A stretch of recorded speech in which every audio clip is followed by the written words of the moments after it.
തമിഴ്നാട്ടിലെ ധർമ്മപുരി ജില്ലയിൽ കാവേരി നദിയിൽ സ്ഥിതി ചെയ്യുന്ന അതിമനോഹരമായ ഒരു വെള്ളച്ചാട്ടമാണ് ഹൊഗനക്കൽ വെള്ളച്ചാട്ടം. ദക്ഷിണേന്ത്യയുടെ നയാഗ്ര എന്നറിയപ്പെടുന്ന ഈ സ്ഥലം സഞ്ചാരികളുടെ പ്രിയപ്പെട്ട ഒരു വിനോദ കേന്ദ്രമാണ്.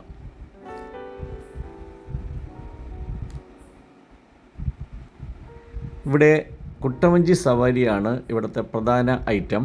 ഈ കുട്ടവഞ്ചിയിൽ കയറിയിട്ടാണ് നമ്മൾ വെള്ളച്ചാട്ടത്തിൻ്റെ അടുത്തേക്കൊക്കെ പോകുന്നത്. ഒരു കുട്ടവഞ്ചിയിൽ 4 പേർ കയറാം. ഒരു കുട്ടവഞ്ചിയുടെ റേറ്റ് എന്ന് പറയുന്നത് 1500 രൂപയാണ്. ആദ്യത്തെ ഒരു കുട്ടവഞ്ചിയാണിത്. അത് കടന്ന് ഒരു കരയിലോട്ട് കയറണം നമ്മൾ. ആ കരയിൽ നിന്ന് നമ്മൾ യാത്ര ചെയ്തിട്ടാണ് യഥാർത്ഥ സഫാരി ആരംഭിക്കുന്നത്. ഇത് കഴിഞ്ഞ വർഷം ഒക്ടോബർ മാസത്തിൽ ഞങ്ങളിവിടെ വന്നായിരുന്നു. കൊല്ലി ഹിൽസ് ഏർക്കാട് ട്രിപ്പിൻ്റെ ഭാഗമായിട്ട് ഹൊഗനക്കലും ഉണ്ടായിരുന്നു. അന്ന് വന്നപ്പോൾ ഇതൊക്കെ ക്ലോസ്ഡ് ആയിരുന്നു. അന്ന് നല്ല മഴ പെയ്ത സമയത്ത് മേട്ടൂർ ഡാമൊക്കെ തുറന്നു വിട്ടതുകൊണ്ട് ഇവിടെ നിറയെ വെള്ളമായിരുന്നു. അത് കാരണം ബോട്ടിംഗ് ഒക്കെ അന്ന് റദ്ദ് ചെയ്തിരിക്കുകയായിരുന്നു. അത് കാരണം ഞങ്ങൾക്ക് ബോട്ടിങ് നടത്താൻ പറ്റിയില്ല. അപ്പം വീണ്ടും ആ ബോട്ടിങ് ആസ്വദിക്കാനായിട്ട് രണ്ടാമത്തെ ട്രിപ്പ് വരികയാണ്. ഇത് ജനുവരി മാസമാണ് 2026. ഞങ്ങളൊരു 6 പേരാണ് ഈ ട്രിപ്പിൽ ഉള്ളത്. ഇപ്പോൾ 2 കുട്ടവഞ്ചിയാണ് ഞങ്ങളിവിടെ പിടിച്ചിരിക്കുന്നത്. രണ്ട് കുട്ടവഞ്ചിയിലായിട്ടാണ് ഞങ്ങളിപ്പം പോയിക്കൊണ്ടിരിക്കുന്നത്.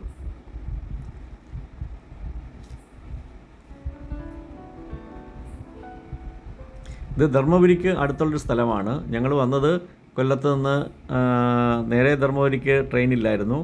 കണ്ണൂരിൽ നിന്ന് വരുന്ന ഒരു യശ്വന്തപൂർ എക്സ്പ്രസ് ട്രെയിനുണ്ട്. ആ ട്രെയിനിൽ കയറി ഞങ്ങൾ പാലക്കാട് എന്നിട്ട് ആ ട്രെയിനിൽ കയറി. ഞങ്ങളുടെ കൂട്ടുള്ള ബാക്കി കണ്ണൂരുകാരെല്ലാം അവിടെ നിന്ന് ഈ ട്രെയിനിൽ വന്നു.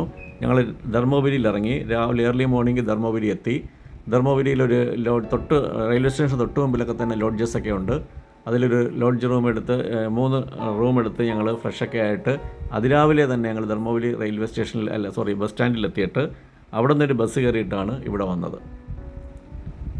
ഇത് കണ്ടു കഴിഞ്ഞാൽ നമുക്കൊരു നയാഗ്ര വാട്ടർഫാൾസിൻ്റെ ഏകദേശം ഒരു ലുക്ക് കിട്ടും. അതാണ് ദക്ഷിണേന്ത്യയിലെ നയാഗ്ര വാട്ടർഫാൾസ് എന്ന് ഇത് അറിയപ്പെടുന്നത്. ഈ ഹൊഗനക്കലിന് ആ പേര് വരാൻ കാരണമുണ്ട്. ഈ കന്നഡ ഭാഷയിൽ ഹൊഗെ എന്ന് പറഞ്ഞാൽ പുകയെന്നാണ്, കല്ലെന്ന് പറഞ്ഞാൽ നമ്മളെ കല്ല് തന്നെ. ഈ 2 വാക്കുകളിൽ നിന്നാണ് ഹൊഗനക്കൽ എന്ന പേര് വന്നത്. അതായത് ഈ വെള്ളച്ചാട്ടം ഈ പാറയിൽ വന്ന് പതിച്ചുമ്പോൾ ഒരു പുക ഉയരുന്ന കണക്കാണ് തോന്നുന്നത്, ആ വെള്ളം ഇങ്ങനെ തെറിച്ച് പോകുമ്പോഴത്തേക്ക്. അപ്പോൾ പുകയുന്ന പാറകൾ എന്നർത്ഥം വരുന്ന ഹൊഗനക്കൽ എന്നാണ് ഇതിനെ വിളിക്കുന്നത്.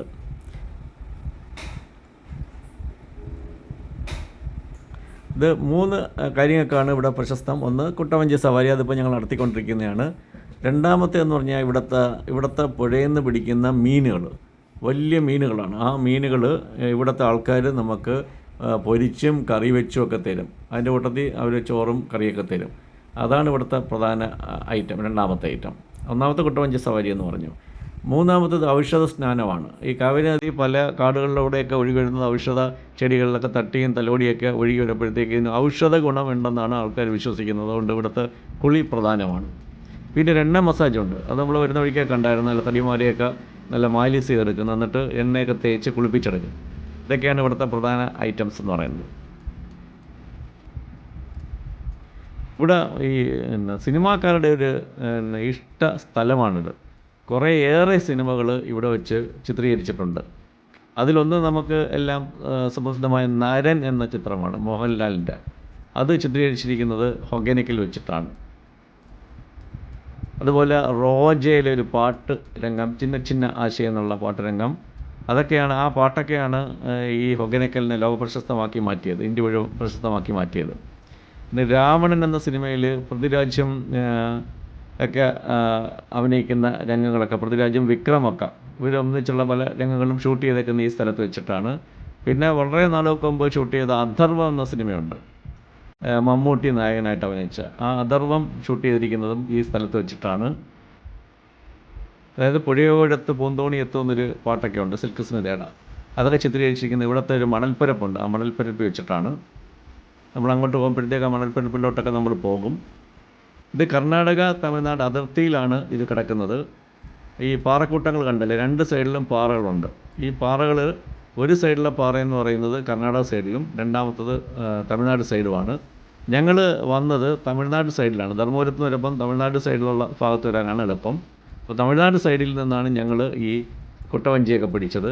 ഈ കുട്ടവഞ്ചിയിൽ അവിടുത്തെ ഡ്രൈവർമാരുടെ ഡ്രസ്സ് നീല കളറാണ്. അപ്പം ഈ നീല കളറ് തമിഴ്നാട്ടിലുള്ളവരുടെയാണ്. അതിൻ്റെ അപ്പുറത്ത് കർണാടകക്കാരുടെ ഏരിയ ഉണ്ട്, അവിടുത്തെ കളറ് മഞ്ഞയാണ്. അത് നമുക്ക് കാണാം ചിലപ്പോൾ. നമ്മൾ ആ കർണാടക സൈഡിലോട്ട് നമ്മൾ പോകുന്നുണ്ട്. ഇത് കുട്ടവഞ്ചിയുടെ ഒരു പ്രത്യേകത ഉണ്ട്. അതായത് 1500 രൂപയാണ് ഇതിൻ്റെ റേറ്റെങ്കിലും ഇമാർ അവിടെ നമ്മൾ കയറി കഴിയുമ്പോൾ ഇമാർ പറയും ഞങ്ങൾ അത് കാണിക്കാം, ഇത് കാണിക്കാം, ബാക്കി ആരും കാണിക്കാത്ത സ്ഥലങ്ങൾ കാണിക്കാം എന്നൊക്കെ പറഞ്ഞ് നമ്മളെ ഒരു 1200 രൂപയും കൂടെ വാങ്ങിച്ചു. സ്ഥലങ്ങളൊക്കെ ഒന്ന് തന്നെ കാണുന്നത്, പക്ഷേ കുറച്ചും കൂടെ ഉള്ളിലോട്ട് പോകുന്നൊക്കെ പറഞ്ഞാണ്. അത് എല്ലാ ബോട്ടുകളും അങ്ങ് വരെയൊക്കെ വരും. പക്ഷേ ഇമാർ കുറേ കൂടെ സമയം നമുക്ക് കുളിക്കാനൊക്കെ വേണ്ടിയിട്ട് നമുക്ക് അനുവദിച്ച് തരും. ഒരു 2-3 മണിക്കൂർ നമുക്ക് വേണ്ടി സ്പെൻഡ് ചെയ്യും. മറ്റേയാണെങ്കിൽ 1 മണിക്കൂർ കൊണ്ട് ഈ ബോട്ട് യാത്ര അവസാനിക്കും. അത് നമ്മളെ ഇഷ്ടമാണ്. നമുക്ക് വേണമെങ്കിൽ നമുക്ക് കുളിക്കണമെന്നൊക്കെ ഉണ്ടെന്നുണ്ടെങ്കിൽ നമുക്ക് അത് ഓപ്റ്റ് ചെയ്യാം. കുളിക്കാൻ അല്ലെങ്കിലും നമുക്ക് കുളിക്കാനൊക്കെ പറ്റും. നമ്മൾ ആ ബോട്ടിങ് തുടങ്ങിയ സ്ഥലത്തൊക്കെ നമുക്ക് കുളിക്കാനൊക്കെ സ്ഥലമുണ്ട്. ഇവിടെ ഒരു ചെറിയ ഗുഹ കാണുന്നുണ്ട്, നാച്ചുറൽ കേവാണ്. ഞങ്ങളിതിൻ്റെ എൻഡിലോട്ട് പോയിക്കൊണ്ടിരിക്കുകയാണ്.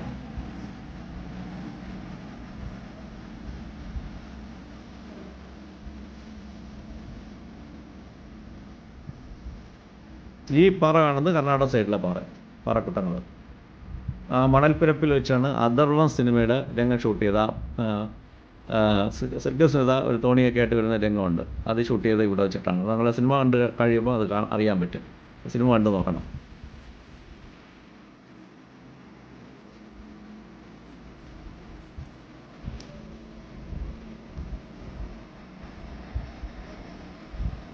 ഇവിടെ കുളിക്കാൻ സൗകര്യമുണ്ട്. ആ ഭാഗത്ത് നമുക്ക് കുളിക്കാൻ പറ്റും. ഇവിടെ ഒഴുക്കൊന്നുമില്ല. ഒരു മലയുടെ അടിവാരത്തിട്ടാണ് സ്ഥിതി ചെയ്യുന്നത്.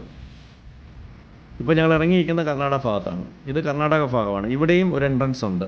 ഈ കർണാടക ഭാഗത്തുനിന്ന് വരുന്നവർ ഇവിടെ എത്തും. ഇവിടെ നിന്ന് ഞങ്ങളെത്തിയ സ്ഥലത്ത് എത്തണമെങ്കിൽ 100 കിലോമീറ്റർ കണ്ട് സഞ്ചരിക്കണമെന്ന് റോഡ് മാർഗം.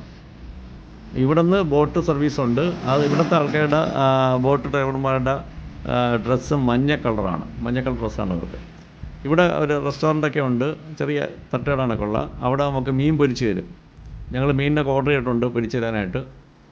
അത് കാത്തിരിക്കുകയാണ്. അപ്പം ഇതൊക്കെയാണ് ഇവിടുത്തെ കാഴ്ചകൾ.